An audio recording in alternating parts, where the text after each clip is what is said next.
Hey everyone, welcome to another edition of Gotlegs. First and foremost, I have to apologize for not posting that many videos throughout the last week or so. I've been really busy at work. The holidays are approaching, so it seems like everything just pushes towards the end.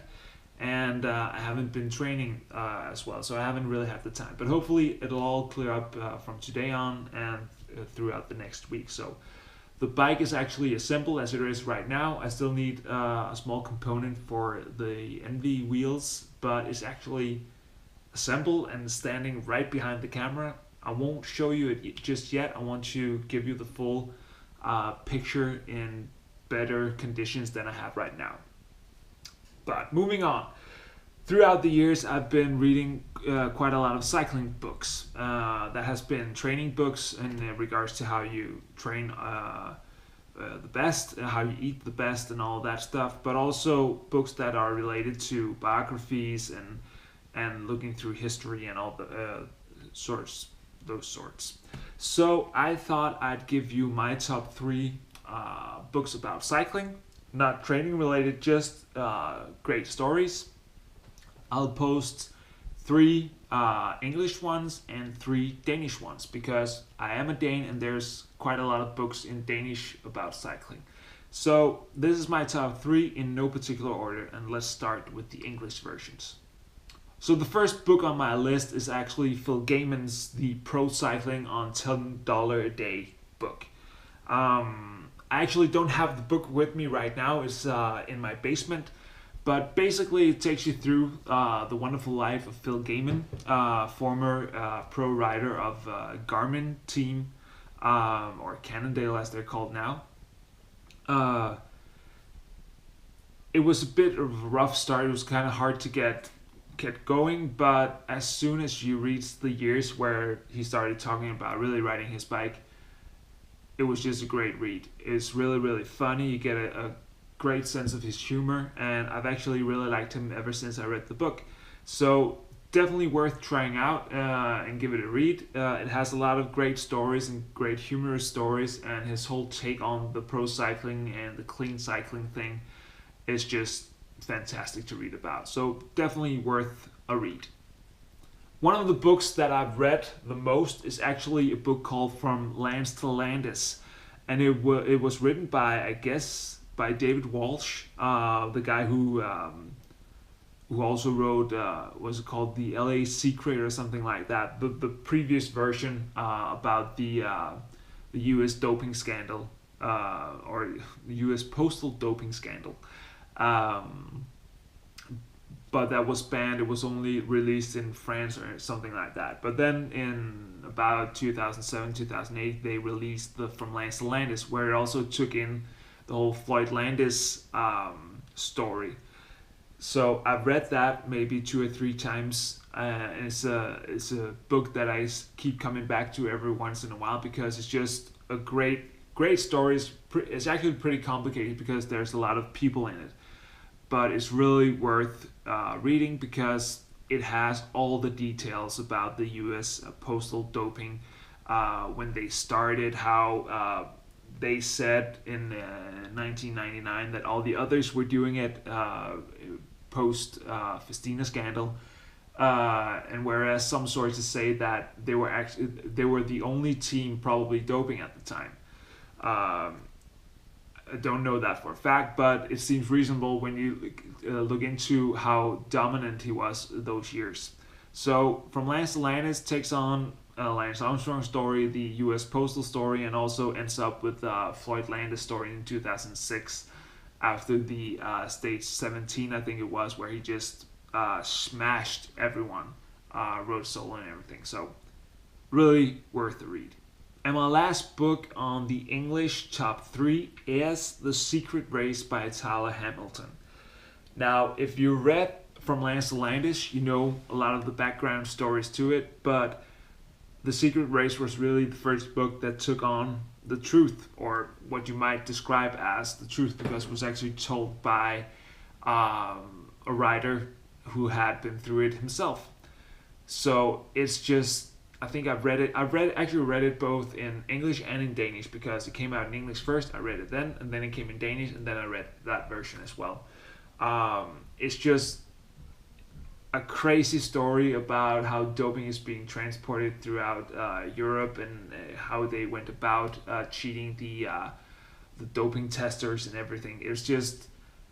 It's fun to read after you've read from Landis about the conspiracy because they didn't really have the proof or anybody who had admitted to doing so. And then out came Tyler Hamilton and just basically told everyone how it really was, or at least his version of how it really was, because I still can't really believe everything. I think that there's a lot of truth in his book, but I think you need to find the truth somewhere between what the others are saying and what he is saying. So I wouldn't take it all 100% for the truth, but it's a really good read as well. So that's my top 3 books in English, and I have a lot more that I like to show you, but unfortunately I only have some of the Danish books up here, so you have to deal with just the small pictures. Now, in regards to the Danish books, I don't know if they've been written in English as well, but you might check them out anyway. The first book is actually called Hiba, and is written about the Danish bike rider Ole Ritter, who was really big in the 70s, I believe. Raced against Merckx and all the other guys, Anquetil and Moser and everything. It was a really good time trial rider. But he was riding before I really got into cycling. So my heroes have always been Bjarne Riis and Jesper Skibby and Brian Holm. So I hadn't really that much information about Ole Ritter. But when you read that book, you really get a sense of how big he actually was in cycling at the time. He had the hour record before it being smashed by Merckx, I guess it was, and he beat a lot of those guys in time trials as well, and was a really good rider. So it's a great read if you don't know the story of him, and you get a lot of great stories from the 70s period, where there's just the whole take on cycling is so completely different than I have the impression that it is today. Whereas the pros today are very professional, very strict in their way of doing everything. There was just more laid back feeling back then. You could be partying all night and then race the day after. So Ole Ritter is a great book. As I mentioned, I've been a fan of Bjarne Riis all my life. I was 11 when he won the Tour de France back in 1996. So when he released his book a couple of years ago, just called Riis, I guess, I had to read it. And I've read it a couple of times now, and it's just, again, a great read, because you get a lot of the story of how he was growing up, his relationship with his father, and how he just climbed through the ranks. I also think that he touches upon some of the doping controversy just a tad, but most of the focus is actually on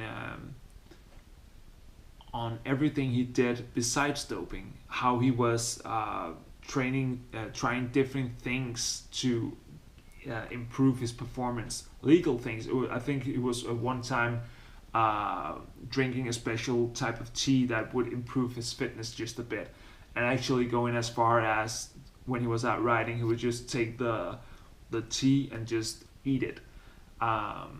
It just goes to show how he had the marginal gain thought a long time before Team Sky took patent of it. But he was just looking for the upper edge all the time, whether it was equipment or nutrition or anything like that. So if you don't hate Bjarne Riis, I know a lot of people actually don't like him, but I really do. And if you like the person that he is a very good read, because you get a lot of insights on how his career was, and also what he went through to become the writer and the sports director that he is today. And the last book in Danish is actually this one. It's a book that I've had for quite a while now. It's called Matua, and it's written by a journalist called Joachim Jacobsen. And it basically takes you through all the Tour de France's ever since the beginning. And this one goes to, I think it's 2006. Not really sure. They make revisions of this every once in a while. This actually just goes to 2004. So if you buy it now, you can still buy it today. I think it goes up to 2016 probably. It's about maybe 6-7 pages per year, and goes to detail with some of the key stages in every race, some of the controversy. Most of it is actually related to the yellow jersey, of course, and the overall GC. But if there's a good read or a good story about sprinter or anything like that, it gets a mention as well. The funny thing is, it takes account into the year where the year before Miguel Indurain actually wins Tour de France. It mentions him because he was 89th on a stage or anything, something like that, and the year after he actually won it. But this is a great read. I've read it quite a few times. I haven't actually read it.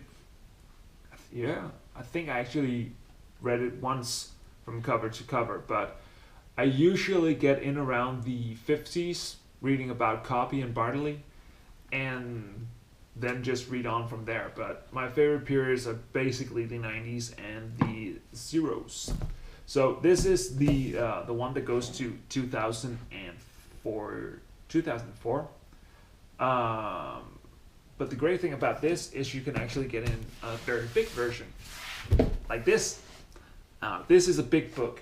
It's heavy, and I do mean it's heavy. It's really, really heavy, but you get some amazing pictures. I think this is it's not something you read while you're commuting, but it's a great coffee table book. I think has a lot of great pictures, a lot of great stories. I can't even see what this is. Oh, that's Lance. This one goes to, let's see when it ends. It goes to 2015, I guess. So we got something about Nibali and just great pictures. I love this book. This is really great. Really nice book. So if you really like reading about the Tour de France, get one of these. It's a great book, especially if you understand Danish. Now that was just my top 3 of different books, but I have an honorable mention as well, because not that long ago there was a Danish company that released this. It's called Sort Kaffe og Hvide Sokker, roughly translated to Black Coffee and White Socks. And it's been written by some of the old Danish bike riders. They've made a small group called DPCC, I actually think it's called. And it's Brian Holm, Pia Bausager, Bjarne Ries, Rolf Sørensen, Jesper Skibby, Jens Veggerby, and the list goes on. And basically what they do in this book is talk a bit about the rules, if you like to call them. It's not the Illuminati or anything like that. This is just a small anecdote they talk about. So they can be talking about, let's see, the bike and equipment. So for instance, they'll say, I don't understand why a lot of people are riding with black handlebar tape. You should ride with white handlebar tape. And one of the reasons why people are so bad at actually wrapping handlebar tape, myself included, is because we ride with black handlebar tape and you just replace it maybe 2 or 3 times during the season because you can't really see when it's done. Whereas if you ride with white handlebar tape, you probably will change it every 2 or 3 weeks because it just gets dirty even quicker. So they talk about the rules and the traditions and what you should and shouldn't do. And of course, they mention the fact that you should write with white socks because it's just cooler. And they have a lot of good stories from back in the day of how they wrote with the caps and everything. So it's a great read. It's a quick read because you're easily through this book. Actually, a sick bag as a bookmark from Norwegian. And they talk a bit about everything basically. So if you need to know what to do and what not to do, you can read this book. So that's it from me. I hope you enjoyed it this time as well. And if you did, make sure to subscribe to the channel and remember to watch the other videos. I'll be back later this week with more videos. For now, bye.